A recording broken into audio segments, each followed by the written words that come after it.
Dream World, daigdig ng mga panaginip, magots o uod. Kapag nanaginip ka ng mga magots o uod, ang ibig sabihin niyan may sumisira sa'yo. Binabackstab ka o yung puri o reputasyon mo ay binabatikos.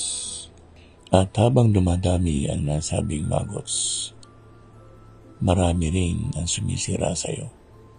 Kung ang nasabing magots ay nasa katawan mo, kung saan yun tumama, halimbawa, tumama sa kamay, masamang panaginip, ibig sabihin yan, nakakagawa ka ng mga kasalanan na sangkot ang iyong mga kamay.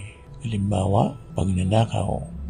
Kung sa ibang parte, halimbawa, tumama sa binti, ang ibig sabihin yan ay may mga plano kang paglalakbay at maaaring hindi na iyon matuloy.